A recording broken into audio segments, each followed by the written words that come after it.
Okay. Okay, wait. I've been practicing this all day. 안녕하세요. Did I say that right? No? Wait. 안녕하세요? Oh my god, this is hard. Okay, next one. Thank you. It's 감사 감사 감사합니다? Why is my tongue doing gymnastics? If a Korean person hears this, please forgive me. I'm trying. The city lights, a sprawling galaxy of human ambition and forgotten dreams, did little to illuminate the quiet, formidable presence of Jae-sung. His name, whispered in hushed tones across neon-lit back alleys and opulent high-rises, carried the weight of 1,000 unspoken threats and promises. He was the dragon, coiled and watchful, presiding over an empire built on loyalty, fear, and an intricate dance of ancient traditions and modern ruthlessness. Yet, even dragons, in their impenetrable fortresses, could find their hearts ensnared by something as fragile and potent as love.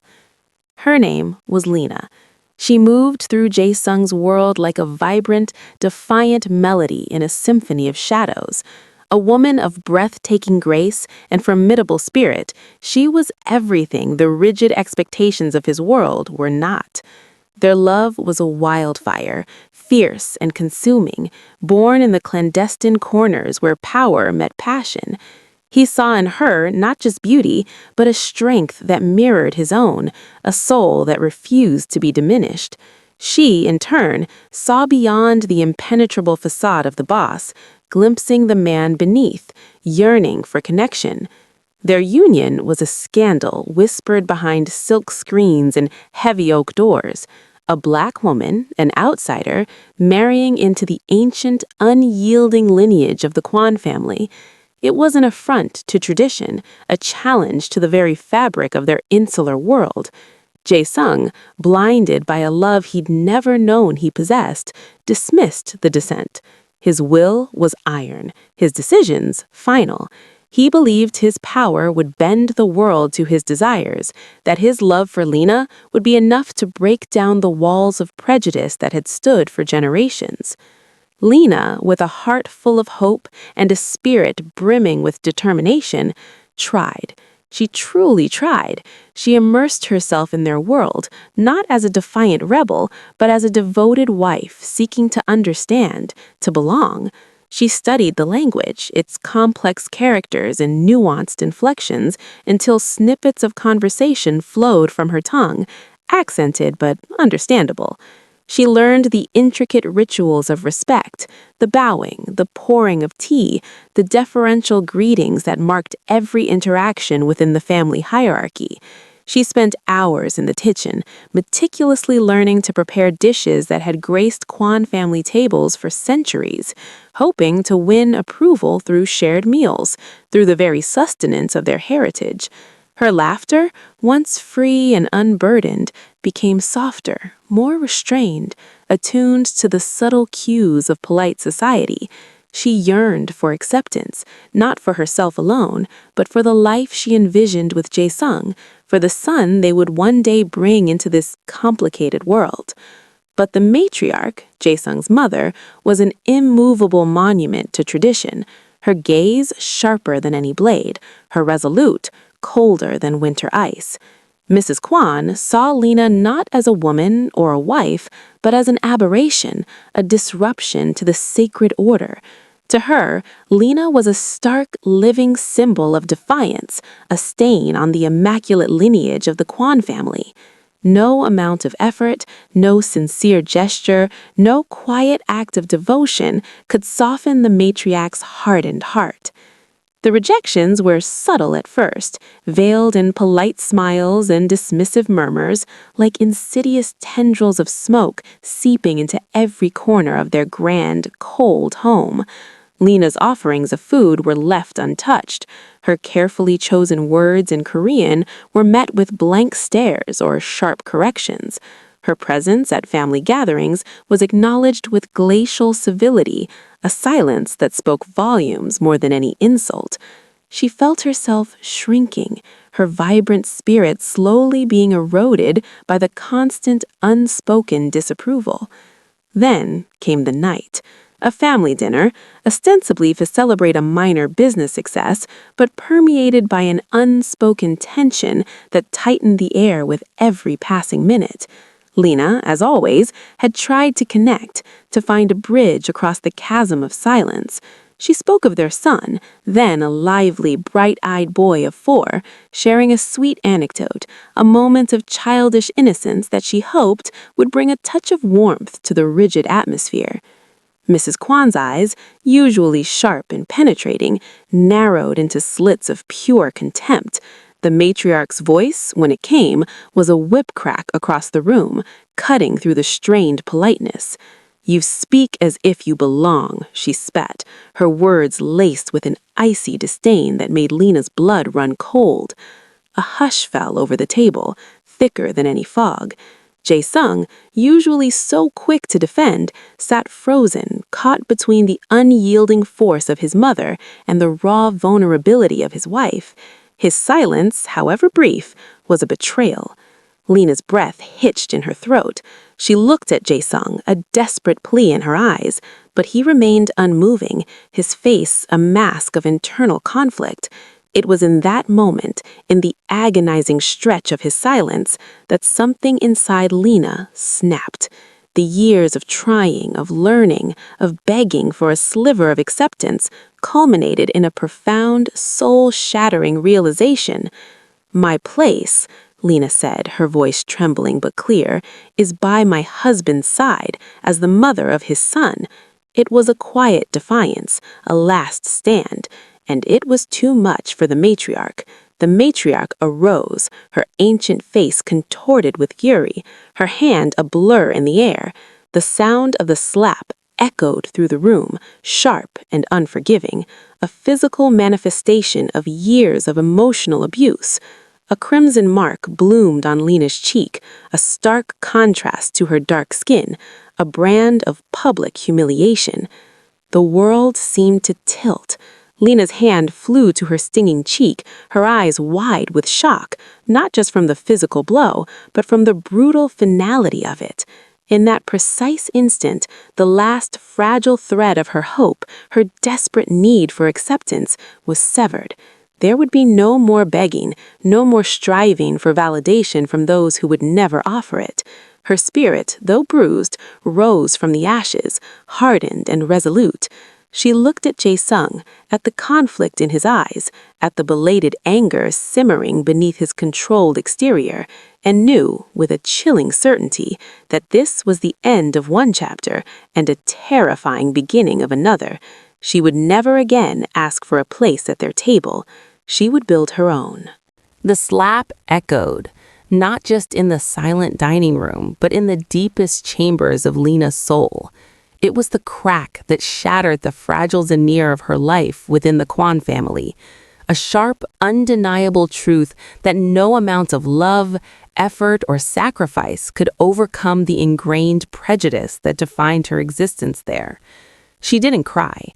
Her eyes, though stung by the physical blow and the profound humiliation, remained dry, hardened by a newfound resolve. She walked out that night, not with a dramatic flourish, but with a quiet, devastating finality. Her son, Ji-hoon, barely 5 years old, his small hand clasped securely in hers, was her anchor, her compass in the storm that raged within her. He looked up at her, his innocent eyes wide, sensing the seismic shift in their world, though he couldn't yet comprehend its true magnitude. Lena didn't look back. She couldn't. To look back would be to falter, to allow the gravitational pull of a love that had become toxic to drag her down once more. Jae-sung watched her go, a knot of confusion and impotent rage twisting in his gut. He was Jae-sung Kwan, the undisputed leader, the dragon whose will bent mountains. How could she simply leave? He expected her to return. Of course she would return. A day, maybe 2, after her anger cooled. She always did. This was simply a grander gesture of defiance, a more potent assertion of her wounded pride. He would let her cool off. He would let her understand the foolishness of leaving the protection, the power, the sheer force of his presence. But the days bled into a week, then two. The grand house felt emptier with each passing moment, the silence amplifying the absence of Lena's laughter, the patter of Ji-hoon's small feet. A disquieting unease began to gnaw at Jae-sung. He sent out his men, discreetly at first, then with increasing urgency. They searched her usual haunts, contacted her few known friends, cast a widening net across the sprawling city. Nothing. It was as if she had dissolved into the very air, taking their son with her, leaving no trace behind. A month passed. The unease transformed into a cold dread. A year, the dread became a gnawing torment, an open wound festering in his heart. The search intensified, becoming a relentless, all-consuming obsession. Every resource of his vast network was mobilized. Detectives, informants, shadowy figures with connections to every corner of society. All were deployed, their efforts fruitless. Lena had vanished. Ji-hoon had vanished. They had simply disappeared. The weight of their absence settled over Jae-sung like a shroud. In his world, an heir was not merely a child. An heir was the very cornerstone of the empire, the living embodiment of legacy, power, and continuity. Without a son to carry on the Kwan name, to inherit the intricate web of businesses and allegiances, the empire was a ship without a rudder, a tree with rotting roots. The elders, the lieutenants, the various factions within his organization began to whisper. Their glances, once filled with deference, now held a subtle hint of judgment, of concern. A dragon without a successor was a dragon facing extinction. The pressure mounted, a suffocating force. Jae-sung, ever the pragmatist, understood the imperative. He needed an heir. He needed a son. He allowed himself to be swayed by the constant urging of his mother, by the cold logic of his position. He entered into new marriages, unions of convenience and duty, hoping to fill the void, to secure his legacy. There was Minji, a woman of refined beauty and quiet grace, from a prominent family. The marriage was arranged with meticulous care, the hope for an heir a palpable expectation hanging over their every interaction. But her pregnancies ended in silent, devastating losses, each miscarriage a fresh wound on Jae-sung's already scarred soul, a stark reminder of what he had lost. The silence in their shared rooms was deafening, filled with unspoken grief and the crushing weight of their collective failure. Then came Se-yeon, vivacious and ambitious, chosen for her intelligence and the strength of her lineage. She brought a fleeting burst of energy into his life, but the union was barren, cursed by an inability to conceive, an empty promise echoing in the vast, impersonal spaces of their home. Each attempt, each failed cycle, chipped away at Jae-sung's spirit, leaving him hollower, more distant. He sought solace in work, burying himself in the relentless demands of his empire, expanding its reach, crushing rivals with a ferocity born of inner pain. But the victories felt hollow, the power a cold comfort. The triumphs were meaningless without a son to share them with, a son to whom he could eventually pass the torch. The grand banquets, the loyal toasts, the displays of opulence, all felt like a performance, a desperate attempt to convince himself and his world that he was whole. But he was not whole. The years eroded his formidable exterior, leaving behind a man haunted by regret. The image of Lena's face, that mark on her cheek, the finality in her eyes, replayed endlessly in the darkened theater of his mind. He saw his own silence, his failure to protect her, to stand by her, as the ultimate betrayal. He had prioritized his mother's archaic prejudices over the woman he loved, over the mother of his only child. The cost of that pride was immeasurable. His health, once robust, began to falter. The stress, the loneliness, the relentless weight of his unacknowledged guilt manifested in a constant weariness, a dull ache that permeated his bones. The formidable dragon, once vibrant and invincible, was slowly, imperceptibly being consumed from within. The empire, though outwardly strong, felt the tremor of its leader's inner decline. His decisions, while still sharp, lacked the intuitive spark, the unwavering certainty of before. He was becoming a ghost in his own grand fortress, presiding over a kingdom that felt increasingly like a gilded cage. He was powerful, yes, but profoundly, utterly alone. The city lights still stretched out before Jae-sung's penthouse window, a familiar, indifferent tapestry. But where they once symbolized his dominion, now they merely underscored his solitude. Years had passed since Lena and Ji-hoon vanished, marked by the slow, inexorable erosion of his spirit. The meticulously arranged marriages had ended, one dissolving into mutual resignation, the other into an understanding of profound emotional emptiness. He had sought an heir, a vessel for his legacy, but found only echoes of his loss. His mother, Mrs. Kwan, once the impenetrable force of tradition, had aged.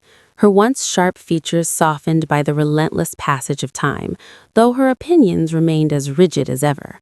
She saw his decline, the increasing fragility in his posture, the perpetual shadow in his eyes, but offered no comfort, no words of regret. The chasm between them, born of her relentless prejudice, was now too wide, too deep to bridge. Jae-sung's days were a monotonous cycle of strategy meetings, power plays, and the endless pursuit of control over an empire that felt increasingly hollow. The thrill of victory had long faded, replaced by a weary satisfaction that barely registered. He was a king on a crumbling throne, admired and feared, yet utterly isolated. The silence of his grand home pressed in on him, a constant reminder of the life he had shattered, the love he had allowed to slip away. He had tried to forget. He had buried himself in work, in the cold logic of business, in the ruthless demands of his position. But Lena's face, vibrant and defiant, and Ji-hoon's innocent smile haunted his waking thoughts and invaded his restless dreams. He imagined them, aged, changed, wondering where they were, how they lived. Was Ji-hoon safe? Was he happy? Did he even remember his father? The questions were a relentless torment. The loneliness became a physical ailment, a constant ache in his chest, a weight on his shoulders that even his formidable strength could no longer shrug off. He grew thinner, his once robust frame becoming gaunt. The lines on his face deepened, etched not by age alone, but by a profound, pervasive sorrow. The doctors, discreetly consulted, spoke of stress, of fatigue, of a heart that seemed burdened beyond its capacity. Jae-sung, who had always commanded his body with the same iron will he commanded his empire, now found it betraying him, faltering under the invisible weight of his regrets. One dreary evening, rain lashing against the panoramic windows of his penthouse, Jae-sung sat alone, a half-empty glass of amber liquid in his hand. The city outside shimmered, a distorted reflection of his own fractured existence. The old analog phone on his antique desk, a relic he preferred for its untraceable security, rang, a jarring sound in the oppressive silence. He rarely answered it himself anymore. His personal secretary handled most calls, but something in the insistent, unfamiliar ring compelled him. He picked it up, his voice gruff, raspy with disuse. "Kwan?" There was a beat of silence on the other end, a pause that stretched, thick with anticipation. Then a voice, deep and resonant, yet with an underlying coolness that sent a shiver down Jae-sung's spine. It was a man's voice, unfamiliar, yet possessed of an uncanny timbre that resonated with a distant memory. "Hello, Dad." The two words struck Jae-sung like a physical blow, sharper than any knife, more potent than any bullet. The glass slipped from his grasp, shattering against the polished wood floor, but he didn't notice. His breath caught in his throat, his heart seizing in his chest. Ji-hoon? The name was a fragile whisper, an exhalation of years of suppressed hope and agonizing despair. It's been a long time, the voice continued, calm, measured, utterly devoid of the warmth or tenderness Jae-sung might have imagined after so many years. There was no joy, no innocent excitement, no filial longing in that tone, only a detached, almost clinical acknowledgement. Jae-sung scrambled for words, his mind a chaotic storm of emotions. Where are you? Are you all right? Your mother, is she with you? I'm fine, Dad. We both are, and I'm not a child anymore. The voice, while acknowledging the connection, maintained its distance. I wanted you to know I'm alive, and I wanted you to know that I've built my own. Built his own. The words hung in the air, weighed with unspoken meaning. Not just a life, but an empire, a network.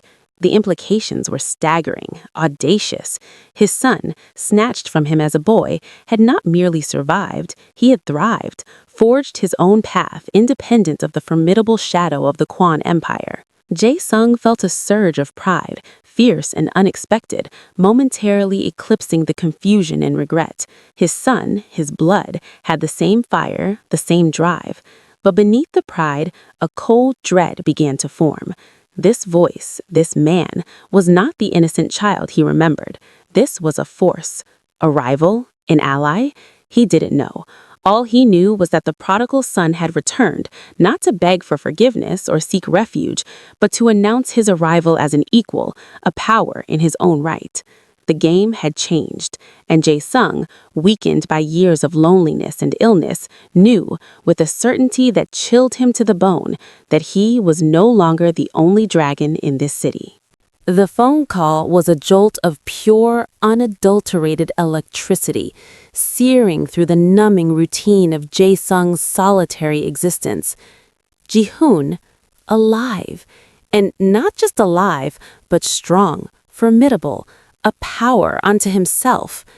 The news invigorated Jae-sung in a way nothing had for years, yet it also filled him with a profound sense of apprehension.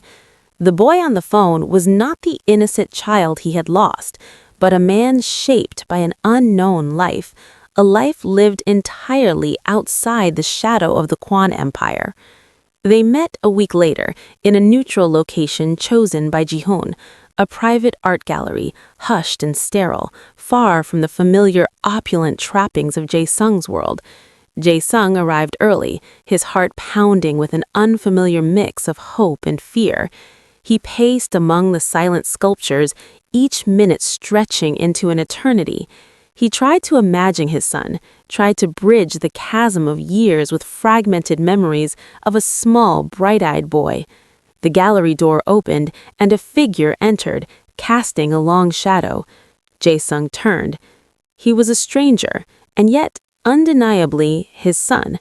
Ji-hoon stood tall, broader in the shoulders than Jae-sung had been at that age, with a coiled power in his stillness. His face held the undeniable symmetry of Lena's beauty, but etched with the sharp, intelligent angles of Jae-sung's own lineage. His eyes, though, were the most striking, dark, perceptive, and utterly devoid of the warmth Jae-sung remembered. They held an ancient wisdom, a detached observation, and a quiet, formidable strength.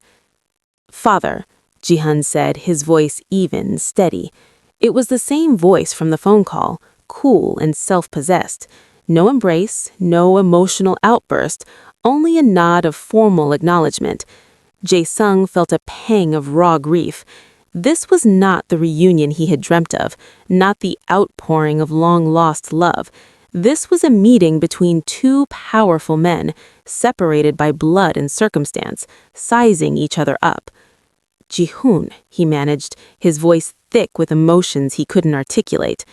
"You've grown," an understatement so profound it bordered on foolishness. "Time changes everything," Ji-hoon replied, his gaze unwavering. There was no accusation, no anger in his tone, but rather a simple statement of fact, delivered with the cold authority of one who had witnessed much. They spoke for hours, circling each other with words, like two predators in a confined space. Jae-sung spoke of the empire, of his yearning, of the relentless search. Ji-hoon listened, his expression unreadable, offering little in return. He spoke in broad strokes of his life, hinting at a network, an organization he had built from the ground up, a web of influence that stretched across borders. He spoke of resilience, of the lessons learned on the fringes, of building strength and anonymity. There was no bitterness, no recounting of hardships, just a calm, almost academic explanation of how he had forged his own destiny. What Jae-sung heard, more than the words, was the sheer force of his son's will, the unwavering self-reliance that had propelled him from a vanished child to a formidable man. Ji-hun had not been waiting to be found. He had been building, preparing, making himself undeniable. Then Ji-hun spoke of Lena. Mother as well. She forged a new life, away from all of this. He gestured vaguely, encompassing the world of power and violence that defined Jae-sung's existence. She found peace, built her own strength on her own terms. Jae-sung felt a fresh wave of guilt, sharp and suffocating. Peace, something he had never truly offered her, something she had clearly found without him. I should see her, he rasped, the words feeling inadequate, desperate. Ji-hun's gaze held a flicker of something unreadable, perhaps a ghost of a memory, quickly extinguished. She will meet you if she chooses, but it will be on her terms. She is not the woman you remember, father. She no longer seeks acceptance from anyone. The truth of his son's words resonated with an undeniable sting. Lena, the vibrant woman who had once pleaded for acceptance, was gone. In her place, Ji-hun implied, was someone stronger, more self-possessed, unburdened by the yearning that had once defined her. And that was a truth Jae-sung had to confront. As the meeting drew to a close, Jae-sung looked at his son, truly looked at him, and saw not just an heir, but a force of nature. Ji-hun was the living embodiment of resilience, a testament to Lena's strength, and a stark reflection of Jae-sung's own failures. He was a son returned, but he was also a rival power, a formidable presence who had stepped out of the shadows not to inherit a throne, but to claim his own place, perhaps even to challenge the very foundations of the empire his father had built. The loneliness in Jae-sung's heart was now tempered by a complex blend of awe, fear, and a burning, desperate hope. The dragon had found his son, but the son was a dragon himself, and the reunion was only just beginning.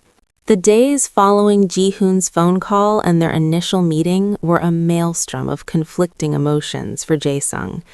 Relief warred with apprehension, pride with a profound sense of inadequacy. His son was alive, formidable, everything an heir should be. Yet the emotional distance Ji-hoon maintained was a constant, stinging reminder of the years of absence, of the life Lena had built for them, a life entirely without him. Jae-sung's health continued its slow, undeniable decline. The brief surge of adrenaline from Ji-hoon's reappearance could not hold back the tide of years of stress and heartache. His doctors spoke with grave concern, urging rest, a reduction in the burdens of his empire. But how could he rest now? The game had changed, and his very legacy hung in the balance. The news of Ji-hoon's return spread through the Kwan network like wildfire. Whispers turned to murmurs, murmurs to open discussions. The power vacuum that had begun to form at the heart of the empire, once slowly expanding, now snapped shut around the image of the prodigal son. There was speculation, apprehension, and a renewed sense of purpose among the lieutenants. The dragon had found his true heir. But this heir was not merely a child to be molded. He was a force that had emerged from the shadows, already tempered by fire. Jae-sung arranged further meetings with Ji-hoon, slowly, cautiously, attempting to bridge the chasm of 2 decades. He spoke of the empire's intricacies, its alliances, its rivalries, testing his son's understanding, his strategic mind. Ji-hoon listened, absorbing every detail, asking sharp, incisive questions that revealed a mind already adept at complex power dynamics. He spoke of his own network, its global reach, its independent operations, hinting at connections Jae-sung could only guess at. He had not merely survived, he had flourished, building an empire parallel to his father's, but fundamentally different in its structure and ethos. Their conversations were always guarded, steeped in a formality that made Jae-sung ache for a simpler connection. Ji-hoon's emotional detachment was a shield, impenetrable and resolute. He respected his father's power, acknowledged his lineage, but offered no warmth, no filial affection. He was observant, strategic, and utterly self-possessed. Jae-sung saw flashes of himself in his son's fierce independence, in his uncompromising will, and a deep regret settled over him once more. He had pushed Lena away, and in doing so, had shaped his son into this distant, powerful stranger. The topic of Lena arose repeatedly, each time handled with the same careful precision by Ji-hoon. "Mother will meet you when she is ready," he would say, his voice even. "She lives a life of quiet strength now. She doesn't seek confrontation, nor does she seek reconciliation for the sake of it." Jae-sung understood the unspoken implication. Lena would not be returning to his world. She had built her own, stronger and more authentic, away from the suffocating judgment of the Kwon family. He understood, too, that his reunion with her would be on her terms, a meeting of two equals, not a supplicant seeking forgiveness from a wronged wife. The moment for their reunion finally arrived, orchestrated by Ji-hoon. It was in a quiet, unassuming restaurant far from the city's glitz, a place chosen for its anonymity rather than its grandeur.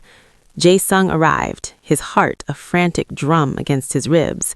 He sat, alone at a small, intimate table, the weight of 20 years pressing down on him. Then she entered, Lena.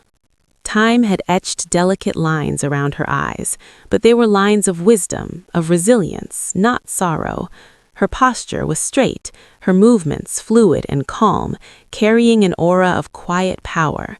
She was still breathtakingly beautiful, but it was a beauty tempered by experience, imbued with a strength that radiated from within. There was no anger on her face, no lingering trace of the hurt he remembered, only a serene, almost detached composure. She met his gaze across the room, and in her eyes he saw not the pleading young woman who had sought his family's acceptance, but a woman entirely at peace with herself, complete and whole. She walked towards the table, not with hesitation, but with a quiet confidence that filled the room. She was accompanied by Ji-hoon, who walked slightly behind her, a guardian and a bridge between their two worlds. He was not leading her, nor was she leaning on him. They moved as two independent forces, united by blood and shared history, but each standing firmly on their own ground. As Lena reached the table, she met Jae-sung's gaze directly, a small, polite nod her only greeting. "Jae-sung," she said, her voice soft but resonant, completely unburdened by the past. It was the sound of a woman who had found her voice again, strong and clear. Jae-sung could only stare, a lump in his throat. This was Lena, yes, but transformed. She was no longer seeking validation. She was validation itself. And in that moment, he realized the full, devastating cost of his pride. He had lost not just a wife and a son, but a chance to truly understand and appreciate the profound strength that had always existed within her. The climax of their long separation was not an explosion of emotion, but a profound, quiet understanding of what had been lost and what had been forged anew. The small, unassuming restaurant became the crucible where 2 decades of unspoken history, regret, and resilience were finally laid bare. Lena sat across from Jae-sung, Ji-hoon positioned at the head of the table, a silent, powerful bridge between his parents. There was no theatrical outpouring of emotion, no dramatic accusations. Instead, the conversation was understated, measured, a testament to the profound transformations each of them had undergone. Lena spoke first, her voice calm, clear, devoid of bitterness. She recounted the years after she left, not as a tale of victimhood, but as a narrative of self-discovery and relentless will. She spoke of building a life for herself and Ji-hoon in anonymity, far from the suffocating expectations of the Kwon family. She hadn't sought revenge or solace. She had simply sought peace and found it in forging her own path. She spoke of the quiet strength she had cultivated, the independent network she had built, not one of power and influence in the traditional sense, but one of support, community, and purpose. She had created a world where she and her son were valued for who they were, not for the name they carried. Jae-sung listened, a tightening in his chest. Every word was a fresh blade, cutting through the layers of his self-deception and pride. He saw the woman before him, strong, self-assured, radiating a serene confidence that had been absent in the younger Lena, who had so desperately sought his family's approval. The sting of her initial departure, once a source of anger, now revealed itself as a necessary act of survival, a testament to her profound inner fortitude. He realized, with a crushing clarity, that he had never truly understood the depth of her spirit. Ji-hoon, meanwhile, observed them both, his keen eyes missing nothing. He was no longer the 5-year-old child. He was a man, forged in the fires of absence and independent ambition. He had grown up with Lena's unwavering strength as his foundation, learning to build his own power, piece by painstaking piece, in a world that neither knew nor cared for the Kwon name. He was a product of both his parents, Lena's resilience and Jae-sung's formidable intellect and drive, but tempered by a life lived outside the gilded cage of expectation. He was the culmination of Lena's silent defiance and Jae-sung's inherited ambition, a new kind of power. "I didn't try to hide him from you out of spite," Lena said, her gaze steady, meeting Jae-sung's. "I protected him from a world that would have suffocated him, just as it suffocated me. I wanted him to choose his path, not to have it dictated by ancient traditions and prejudices." Jae-sung swallowed, the words lodging in his throat. He wanted to apologize, to beg for forgiveness, but he knew such words would be hollow. What could he say that would undo 2 decades of absence, of hurt, of a life he had failed to provide? His silence, once a mark of his power, now felt like a crushing burden of guilt.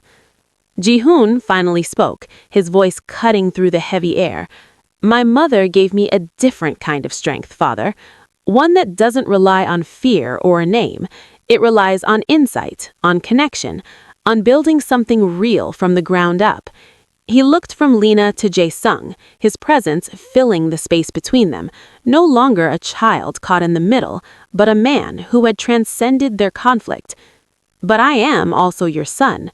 The Kwon blood runs through me. The empire, it is part of my legacy, whether I sought it or not." The weight of his words hung in the air. Ji-hoon was not asking for permission, nor was he offering a plea. He was stating a fact, acknowledging his birthright not as a prize, but a complex inheritance, a challenge he was ready to face, but on his own terms.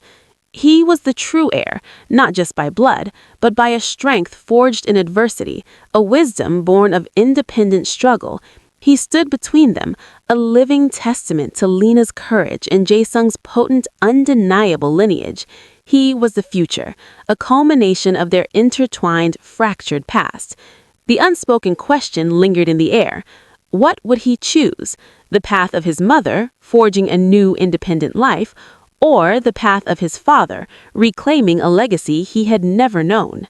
The air in the quiet restaurant thickened with unspoken expectations, the weight of a lifetime of choices resting on Ji-hoon's shoulders. He looked from his mother, serene and resolute, to his father, worn and burdened by illness and regret.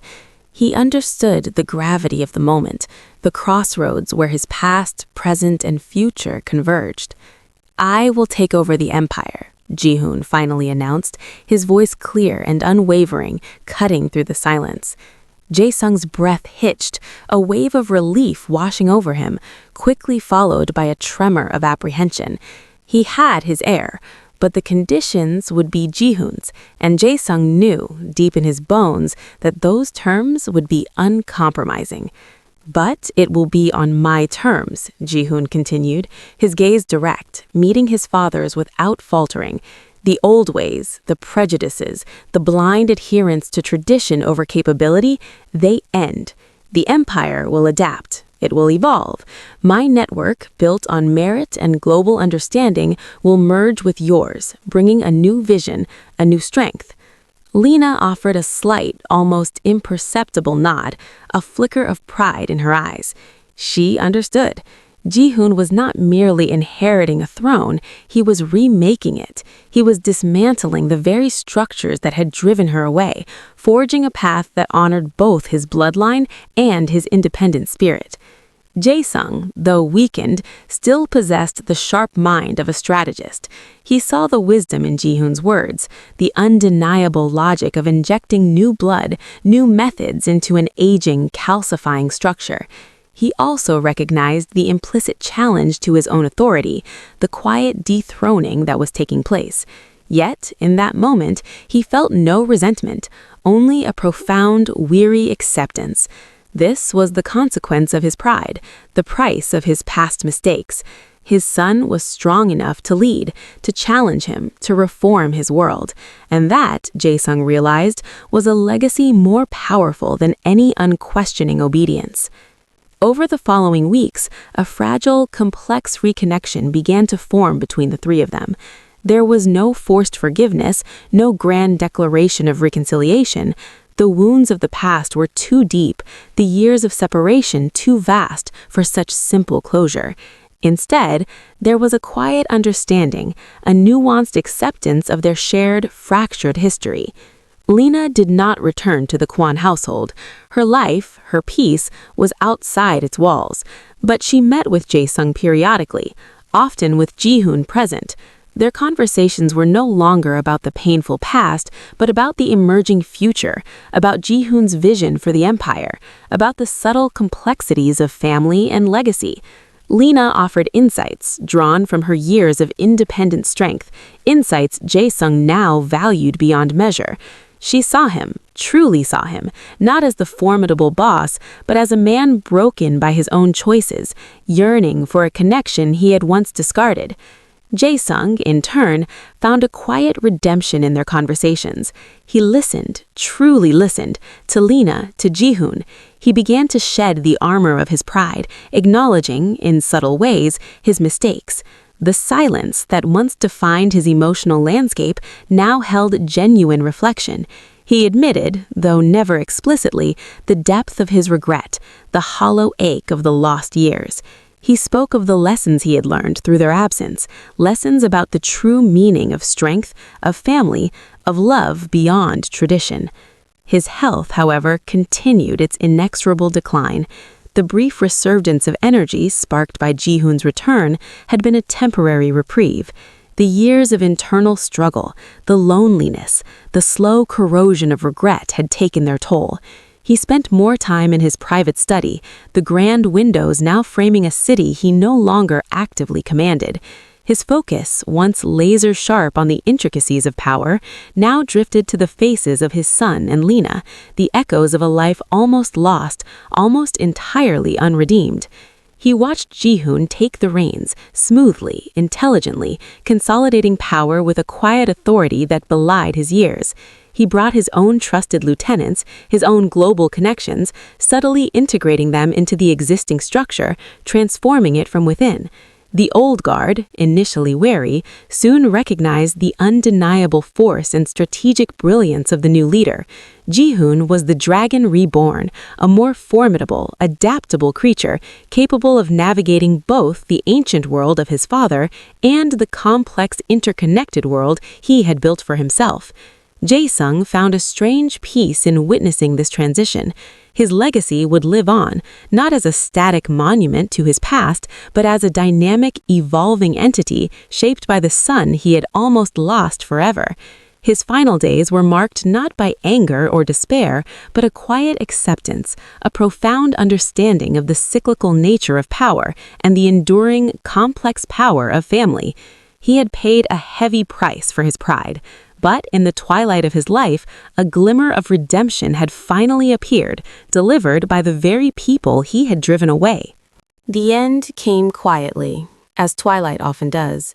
painting the sprawling city in hues of purple and gray. Jae-sung passed away in his sleep, a few weeks after the fragile threads of his family had begun to mend. He died not in the desolate solitude he had once known, but with the quiet knowledge that his legacy, however tarnished by his own choices, would endure, transformed and renewed in the hands of his son. His passing was marked not by a sudden, violent upheaval, but by a serene release, the final easing of a burden carried for far too long. Ji-hoon, now the undisputed head of the Kwon Empire, handled the transition with the same cool efficiency and strategic foresight he had demonstrated since his return. The funeral was a grand affair, a display of power and respect befitting the fallen dragon, attended by figures from every corner of their world. But amidst the solemn rituals and formal condolences, there was a palpable sense of a new era beginning, a subtle shift in the air that spoke of adaptation and evolution. Lena was there, standing with quiet dignity and undeniable presence. She offered no outward show of grief, no tears, but a deep, reflective calm that conveyed a profound understanding of the man Jae-sung had been and the journey they had all undertaken. Her gaze, when it met Ji-hoon's, held a silent acknowledgement of their shared past and a quiet pride in the man he had become. The past was not forgotten, but it was understood, accepted, and finally integrated.